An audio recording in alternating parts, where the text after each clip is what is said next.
Praise lord అందరికీ. అంటే last week అప్పుడు మేము బెంగళూరు పోయినప్పుడు ఒక సాక్ష్యం మర్చిపోయిన దాంట్లో. ఇంటి దగ్గర అంటే నేను మామూలుగా నాకు మదనపల్లిలో ఒక డీలర్ ఉన్నాడు.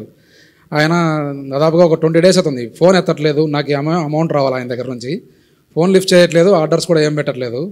ఆయన ఎందుకు బా ఇట్లా చేస్తున్నాడు ఈయన అని అనుకున్నాను. మేము బెంగళూరు పోయినప్పుడు సరే బెంగళూరు నుంచి మదనపల్లి అట్లా ఒక 100 kilometers అవుతుంది కదా.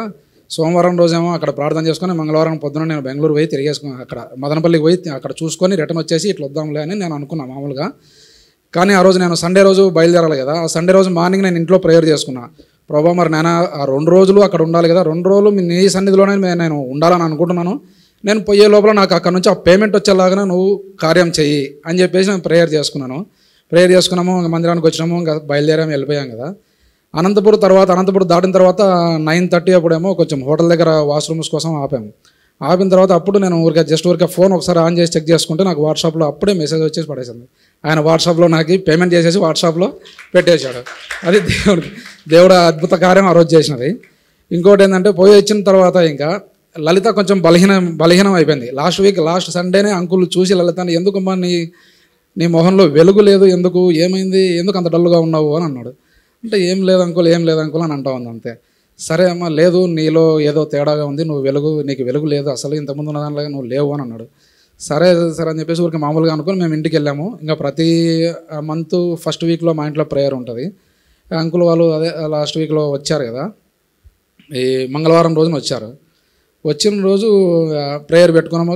మామూలుగా అంటే ఆమెకు ఆసక్తి ఎట్లా ఉంటుందంటే అంకుల్ వాళ్ళు వచ్చేటప్పుడు ఇక ఆ రోజు నైట్ నిద్ర ఉండదు, పొద్దున్నే లేస్తుంది, అన్నీ ఎప్పుడు వస్తారా అని అన్నీ సిద్ధపరిచి అన్నీ రెడీ చేసి పెట్టుకుంటుంది.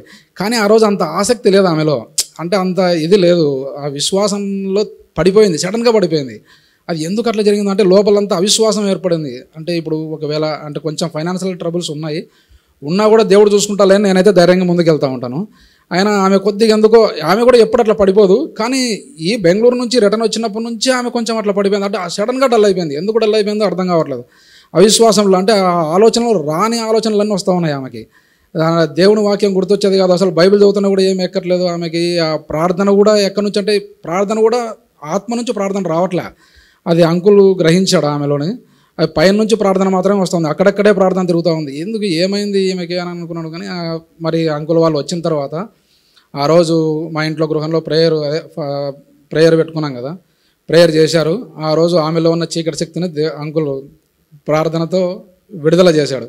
అప్పుడు ఆమెకి మళ్ళీ ఇప్పుడు నిన్న అంకుల్ చూసి నీలో ఇప్పుడు బ్రైట్నెస్ కనిపిస్తూ ఉందమ్మా, నిన్న చూసి చెప్తా ఉన్నారు నీలో మళ్ళీ ఆ వెలుగు వచ్చింది అని చెప్పేసి ఆ రోజు ఆమె కూడా ఒప్పుకుంది. అవును అంకుల్, నా దగ్గర నాకు ఎందుకో మరి ఈ కొన్ని రోజుల నుంచి చాలా ఎందుకో అవిశ్వాసంలో పడిపోయినాను, ఏమైందో నాకే అసలు అర్థం కావట్లేదు అసలు అని చెప్పేసి అనుకుంది. కానీ మొన్నటి ప్రార్థన చోటి మొత్తం అంతా మా ఇంట్లో నుంచి అదంతా రిలీజ్ అయిపోయింది. మళ్ళీ విశ్వాసంలో మళ్ళీ ముందుకు కొనసాగడానికి దేవుడు గొప్ప కార్యం చేశాడు.